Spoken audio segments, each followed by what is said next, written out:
कथा प्रारंभ होत है, सुनहु वीर हनुमान रामा, सुनहु वीर हनुमान।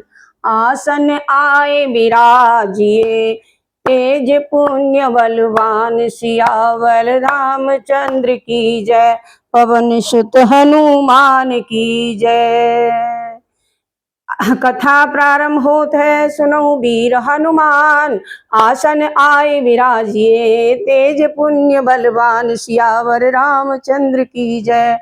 कल का जो कथा का हमने विश्राम लिया था वो था कि वो दोनों भाई सो गए आज्ञा पाकर गुरुजी की, और राम जी की आज्ञा पाकर लक्ष्मण जी सो गए।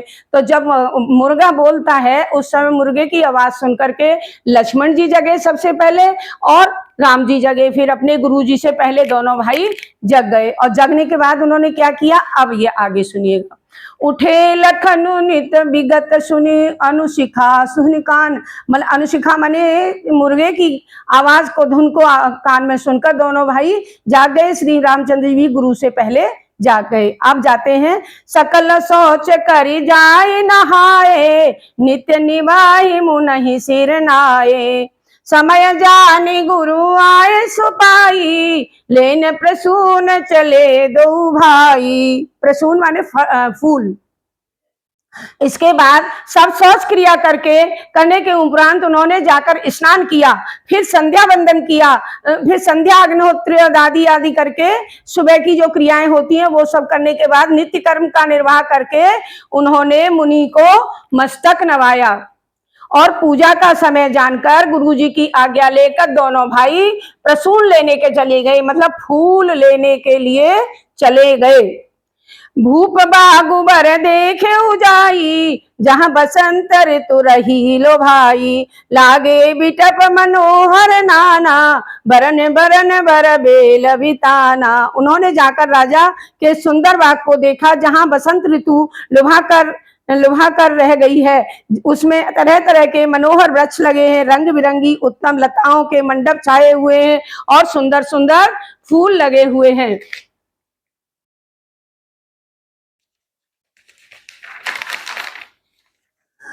नव पल्लव फल सुमन सुहाए, निज संपत्ति सूर सुख लजाए, चातक को किल कीर चकोरा, पूजत बिहग नटत कल मोरा। नए पत्तों फलों और फूल शोभा दे रहे हैं। बाग के सुंदर वृक्ष अपनी संपत्ति से कल्प वृक्ष की भी लजा रहे हैं। पपीहे और कोयल, तोते, चकोर आदि पक्षी मीठी मीठी बोली बोल रहे हैं, और मोर सुंदर सुंदर नृत्य कर रहे हैं। मध्य बाग तरु सोह सुहादा, मनीषो पान विचित्र बनावा, विमल ललित सिर सरज बहुरंगा, जल खग कूजत गुंजत भृंगा। उस बाग के बीचों बीच एक सुहावना सरोवर सुशोभित है, जिसमें विचित्र ढंग से बनी मणियों की सीढ़ियां हैं। उनका जल निर्मल है, उसमें अनेक रंगों के कमल खिले हुए हैं। जल पक्षी कलरव कर रहे हैं और भ्रमर गुंजार कर रहे हैं। बागु तड़ागु बिलो की, प्रभु हर से बंधु समेत, रामा प्रभु हर से बंधु समेत, परम रम्य आरामु यहू जो राम ही सुख देत, सियावल रामचंद्र की जय, पवन सुत हनुमान की जय। उस बाग और तालाब को देखकर प्रभु अपने भाई लक्ष्मण सहित प्रसन्न हुए। यह बाग परम रमणीय है, जो जगत को सुख देने वाले श्री रामचंद्र जी को भी सुख दे रहा है। चहुदिस चितई पूछ माली, गन लगे लेन दस दल फूल मुदित मन, तेहि अवसर सीता तह आई, गिरजा पूजन जनन पठाई। चारों दिशाओं की ओर देखकर और मालियों से पूछकर वे प्रसन्न मन से पुण्य पत्र और पुष्प लेने लगे। उसी समय सीता जी वहां आ गई। उनकी माता ने उन्हें गिरजा जी की पूजा करने के लिए फूल लेने के लिए भेजा था। संग सखी सब सुहाग सयानी, गावहि गीत मनोहर वाणी, सर समीप गिर जाग्रहु सोहा, बरनी न जाय देखि मनु मोहा। सीता जी की शोभा को देख करके सभी लोग खुश हो रहे हैं। साथ ही सब सखियां सुंदरी और सयानी हैं जो मनोहर वाणी से गीत गा रही हैं। सरोवर के पास ही गिरिजा जी का मंदिर सुशोभित है, उसका वर्णन नहीं किया जा सकता, देखकर मन मुग्ध हो जाता है। मंजनु करि सरक सिखहि समेता, गई मुदित मन गौरी निकेता, पूजा कीन अधिक अनुरागा, निज अनुरूप सुहग बरु मांगा। सखियों के साथ सरोवर के स्नान करके प्रसन्न मन से सीता जी गिरजा जी के मंदिर में गईं। उन्होंने बड़े अनुराग से पूजा की और अपने योग्य सुंदर वर मांगा। एक सखी सिय संग बिहाई, गई रही देखन फुलवाई, तेहि दो बंधु बिलो की जाई, प्रेम विवश सीता पही आई। उनमें से एक सखी सीता जी का साथ छोड़कर फुलवारी देखने चली गई थी, उसने जाकर उन दोनों भाइयों को देखा और प्रेम विह्वल होकर वह सीता जी के पास आ गई। तासु दशा देखी सिखाए सखिया, पुलक गात जलु नयन, रामा पुलक गात जल नयन, कहु कारण निज हरष कर, पूछे सब मृदु बयन, सियावर रामचंद्र की जय, पवन सुत हनुमान की जय। सखियों ने उसकी दशा देखी कि उसका शरीर पुलकित है और आंखों में जल भरा हुआ है। सब कोमल वाणी से पूछने लगी कि अपनी प्रसन्नता का कारण तो बताओ, कहो क्या देख कर आई हो जो इतनी प्रसन्न हो रही हो। देखन बाग कुमर दुई आए, भय किशोर सब भांति सुहाए, श्याम गौर किम कहूं बखानी, गिरा अनयन नयन बिनु बानी। उसने कहा, दो राजकुमार बाग में देखने आए हैं, वे किशोर और अवस्था के हैं और सब सुंदर प्रकार से सुंदर हैं, वे सांवले और गोरे हैं। मैं उनका बखान कैसे करूं, तुमको मैं कैसे बताऊं कि वो कितने सुंदर हैं। बाणी बिना नेत्र की है और आंखें बिना बाणी की हैं। न जो मैं बोलती हूँ उसमें आंख नहीं है और जो आंखें हैं जो बता रही हैं उसमें बाणी नहीं है, तो मैं तुमको किस प्रकार से उनका वर्णन कहकर सुनाऊं। इसलिए मेरी आंखें खुशी के मारे पानी दे रही हैं, विह्वल हो रही हैं। सुनि हरसी सब सखी सयानी, सियहि अति उत्कंठा जानी, एक कहि नृप सुत तेहि आली, सुने जे मुनि संग आए काली। इसे सुनकर और सीता जी के हृदय में बड़ी उत्कंठा जानकर सभी चतुर सखियां हर्षित हुई। तब एक सखी ने कहने लगी, हे सखी, ये वे ही राजकुमार हैं जो सुना है कि कल विश्वामित्र मुनि के साथ आए हुए हैं यहाँ। जिन निज रूप मोहनी डारी, कीने सबस नगर नर नारी, बरनत छवि चाहता सब लोगू, अवश्य देखी अहि देखन जोगू। जिन्होंने अपने सौंदर्य की मोहिनी डालकर नगर के स्त्री पुरुषों को अपने बस में कर लिया है, जहां तहां सब लोग उन्हीं की छवि का वर्णन कर रहे हैं, चलकर उन्हें अवश्य देखना चाहिए, वे देखने के योग्य हैं। चलिए देखते हैं। तासु बचन अतिशय ही सुहाने, दरस लागे लोचन अकुलाने, चली अग्र करी प्रिय सखी सोई, प्रीति पुरातन लखे न कोई। उस सखी के वचन सीता जी को अत्यंत प्रिय लगे और दर्शन के लिए उनकी आंखें व्याकुल हो उठी। उसी प्रिय सखी को आगे करके सीता जी चली। पुरानी प्रीत को कोई देख नहीं पाता है।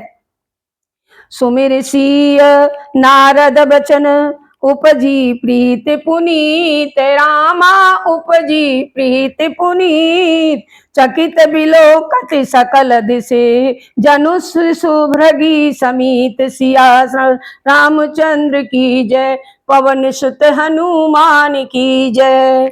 इतने में ही नारद जी के वचन का स्मरण कर सीता जी के मन में और भी पवित्र प्रीति उत्पन्न हो गई। वे चकित होकर सब और इस तरह देख रही थी मानो मृग छौनी डर के मारे इधर उधर देख रही हो।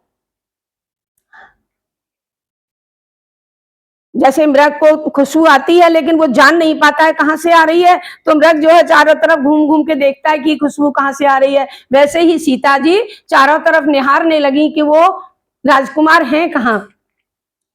कंकन किंकिनी नूपुर धुनी सुने, कहत लखन सन राम हृदय गुनी।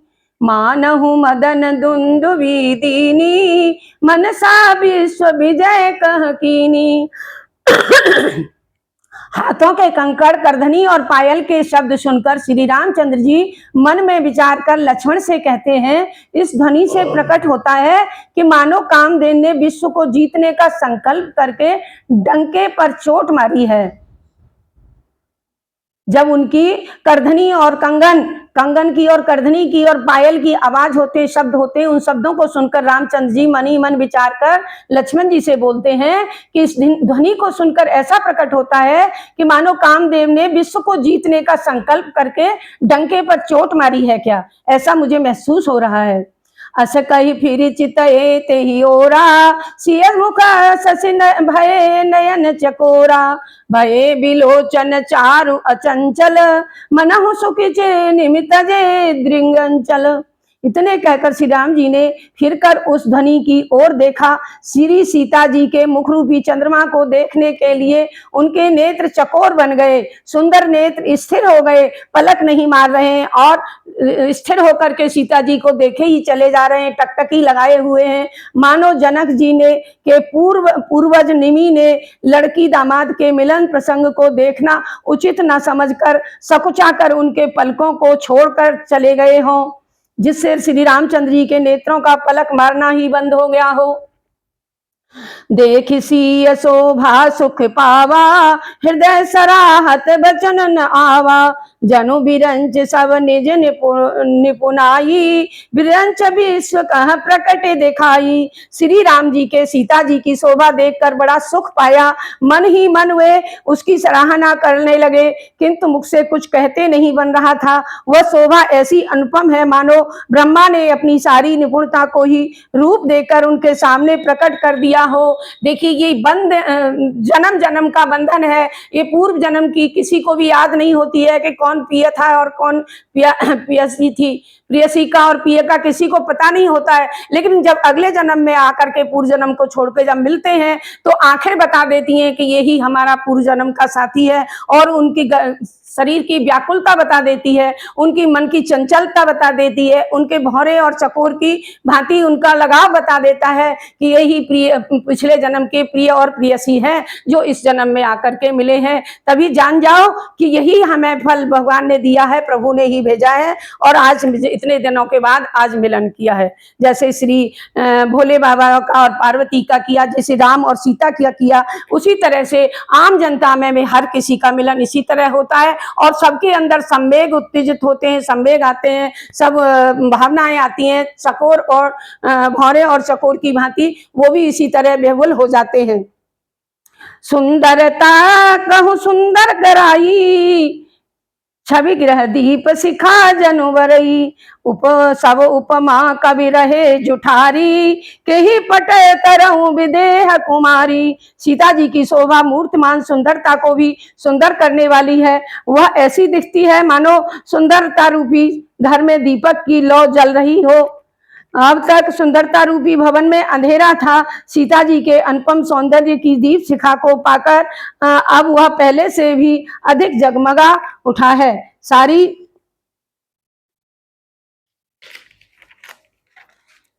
सारी उपमाओं को तो कवियों ने झूठा कर रखा है। मैं विदेह कुमारी श्री सीता जी की उपमा कैसे कहूँ, मैं किस तरह से उनका वर्णन करूँ, मैं उनके वर्णन करने योग्य नहीं हूँ, लेकिन फिर भी मैं उनका वर्णन करती हूँ कि शोभा इतनी शोभायमान है कि जिनका देवता भी वर्णन नहीं कर पा रहे हैं।